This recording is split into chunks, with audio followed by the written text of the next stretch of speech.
Alright guys, स्वागत है आपका इस वीडियो में। तो फाइनली यहाँ पे डेंडेन सीजन 2 का एपिसोड नंबर 3 आ चुका है। और जैसे कि आपको याद होगा, लास्ट एपिसोड के एंड में यहाँ पे ओकरून वर्सेस जीजी हो रहा था।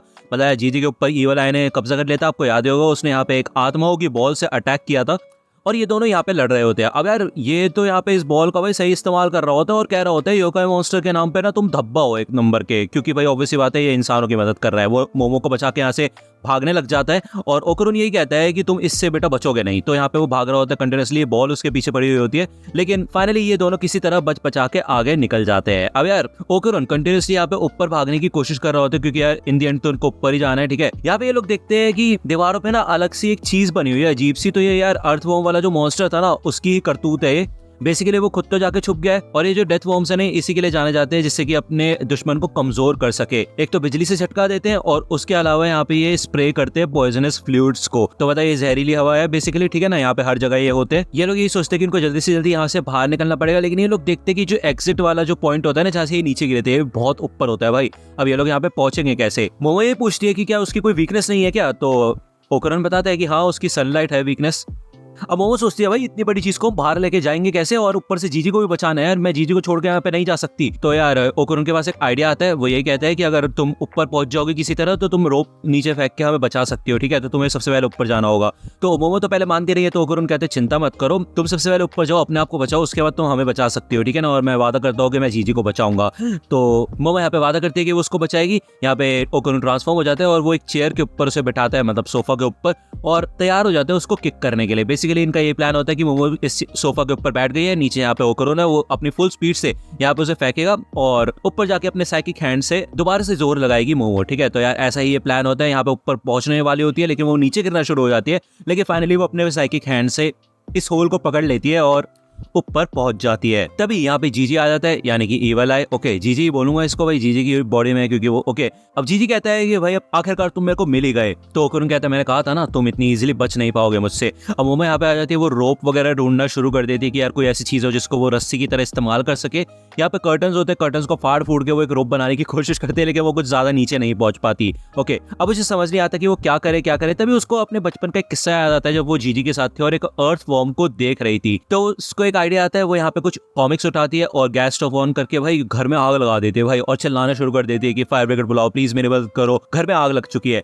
वो देखती है कि यहाँ पे ऑलमोस्ट शाम हो चुकी होती है। ओके, दूसरी ओर यहाँ पे जीजी वर्सेस ओकरून फिर से शुरू हो जाता है। अब यार ओकरून तो लड़ नहीं रहा होता, बस वो भाग रहा होता है, बच रहा होता है अटैक से, ठीक है। ज्यादा हमला नहीं कर रहा होता जीजी के ऊपर। ओके, अब यार काफी ज्यादा फाइटिंग वाले सीन है, तो ये सारे के सारे सीन आप टेलीग्राम चैनल पे देख सकते हो, ठीक है। वहां पे मैंने आपका जुगाड़ कर रखा है। यहाँ पे फाइनली इन दोनों का आमना सामना होता है। तो यार जीजी को काफी गुस्सा आ रहा होता है कि बार बार बस भागते जा रहा है एक चूहे की तरह ओकरून, और उसका सामना नहीं कर रहा है, ठीक है। तो यार उसके पास जो ये बॉल होती है ना आत्माओं वाली, उसका वो इस्तेमाल करता है ओकरून को ट्रैप करने के लिए। और तो यहाँ पे एक घर टाइप बन जाता है और इस घर से बाहर नहीं निकल पाता ओकरून, और फंस चुका होता है इसके अंदर, ठीक है। जीजी ये बताता है कि तुम कभी भी इस कर्स्ड हाउस को छोड़ के नहीं जा सकते, लेकिन इजीली यहाँ पे वो एंटर कर जाते हैं इस घर के अंदर।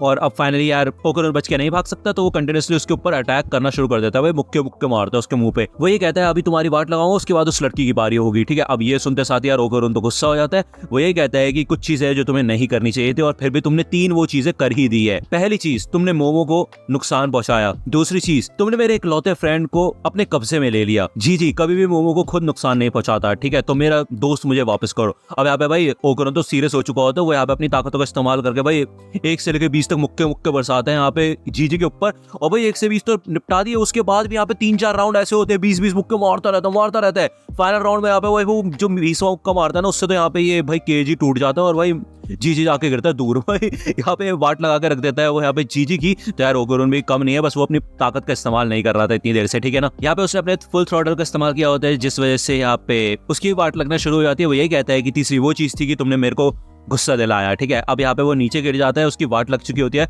और वो यही सोचता है भाई कोई तो मदद करने आया उसकी। अब वो ये सोचता है कि यार यहाँ पे वो कोलैप्स नहीं कर सकते इतनी इजीली, उसे कुछ ना कुछ तो करना पड़ेगा, क्योंकि मोमो उसका वेट कर रही होगी। तो जल्दी से जल्दी उसको जितना ऊपर हो सके उतना ऊपर लेके जाना होगा जीजी को। अब यार जीजी को यहाँ पे छोड़ के नहीं जा सकते, तो वो उसको घसीटना शुरू करता है। वो बहुत भारी होता है, लेकिन वो पूरी कोशिश कर रहा होता है।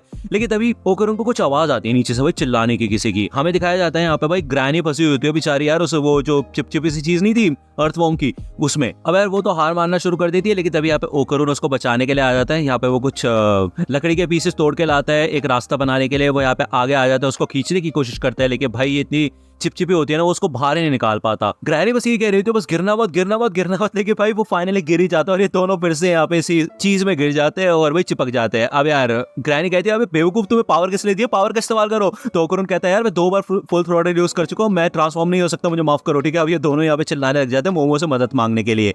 यहाँ पे हमें ऊपर का सीन दिखाया जाता है, तो यहाँ पे फायर ब्रिगेड वाले आ चुके होते हैं, कंटिन्यूअसली इस आग को बुझाने की कोशिश कर रहे होते हैं, ठीक है। अब पुलिस वाले कहते हैं कि तुमने इस घर में आग लगाई थी है ना, और तुमने हमें फोन किया। तो वो कहती है हाँ, क्योंकि यहाँ पे एक कीटो फैमिली रहती है जो कि काफी समय है लोगों का मर्डर करती आ रही है। पुलिस वाले कहते हैं ये तो एनजोजी रेसिडेंस है कि नहीं, तो क्या तुम्हारी कोई इनसे दुश्मनी थी जो तुमने ऐसा किया, इनके घर में आग लगा दी तुमने। तो भाई इन पुलिस वालों को तो उल्टा मोमो के ऊपर ही शक हो रहा होता है। ये लोग कहते हैं आप स्टेशन में चलो, वहीं पे जाके तुम्हें सारे जवाब देने पड़ेंगे, ठीक है, वहीं सारी बातचीत होगी। लेकिन यहाँ पे सूरज डूबने वाला होता है, तो उसे यार यही होता है जल्दी से जल्दी उस अर्थवॉर्म को बाहर लेके आना होगा। मोमो यही कहती है कि फायर फाइटर्स ज्यादा से ज्यादा पानी डालो घर के अंदर, ठीक है ना, जल्दी से जल्दी।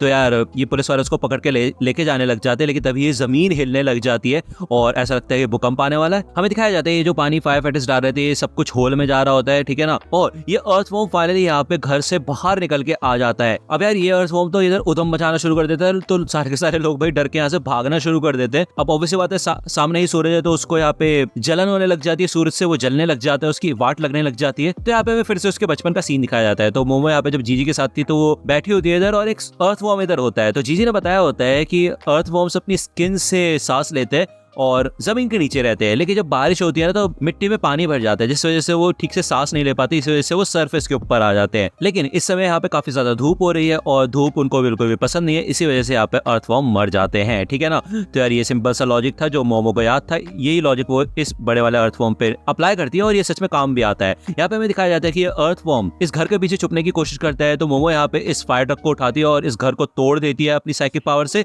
और फाइनली यार ये अर्थवॉर्म पूरी तरह से जलना शुरू हो जाता है, ये जल के नीचे गिर जाता है और फाइनली यहाँ पे वो खुश हो जाती है। वो कहती है ये हार गया, अब करो हमला, करो ना मेरे ऊपर हमला क्यों नहीं करते मेरे ऊपर। तभी ये अर्थवॉर्म एकदम से फिर से हिलने लग जाता है और वे अपने मुंह से यहाँ पे कुछ लाशें वगैरह निकाल देता है। लाशें नहीं, मतलब इन लोगों को निकालता है, कीटो फैमिली वाले जो थे जिनको निकला था उसने, ठीक है ना। अब ये लोग जिंदा होते हैं यहाँ पे। तो ये कीटो फैमिली की जो औरत होती है ना, इनकी अम्मा टाइप, ठीक है, वो ये कहती है कि तुम्हारी हिम्मत कैसी हो ऐसा करने की। तो मोमो कहती है वो अर्थवॉर्म ने तुम्हें खा लिया था, तुम्हें याद नहीं क्या। तो ये औरत कहती है कि मैं उसकी बात नहीं कर रही, मैं ये बात कर रही हो कि ग्रेट सर्पेंट लॉर्ड की तुमने बेइज्जती कैसी की, बेवकूफ कही की। तो वो कहते हैं कि खुद तो खा लिया था तुम्हें और उसकी तारीफ कर रही हो, वैसे मेरे पास ये फालतू का समय नहीं है, मुझे ओकुरुन और बाकी सबको बचाना है, ठीक है ना। वो यहाँ से जैसे जाना शुरू करती है तभी यहाँ पे अर्थक्वेक आने लग जाता है बहुत बुरी तरह से, पहले से भी ज्यादा बुरी तरीके से जमीन इधर हिलने लग जाती है। और ये जो कीटो फैमिली की अम्मा होती है ना, वो यही कहती है कि देखा तुमने वही कर दिया जो हम करने से इतने समय से रोक रहे थे, ये सब तुम्हारी गलती है। और हमें दिखाया जाता है सच में ये वोल्केनो इरप्ट हो जाता है, फट जाता है और भाई यहाँ पे बहुत तगड़ा लावा होता है और मोमो को समझ नहीं आता कि ऐसा कैसे हो सकता है, क्योंकि भाई इतने समय से यार कीटो फैमिली ये एक्सप्लोजन रोकने के लिए, ये इरप्शन रोकने के लिए इतनी मेहनत कर रही थी, ये बलिया वगैरह चढ़ा रही थी, लेकिन इनको ऐसा लग रहा था कि ऐसा कुछ नहीं है, लेकिन ऐसा लगता है यही सच था। कोई ना कोई तो कनेक्शन है जो कि हमें नेक्स्ट एपिसोड में पता चलेगा। अगर आपको ये वीडियो पसंद आई हो तो लाइक करना, सब्सक्राइब कर लो, अगर चैनल पे नए हो तो। मिलता हूं आपसे अगली वीडियो में, तब तक के लिए गुड बाय।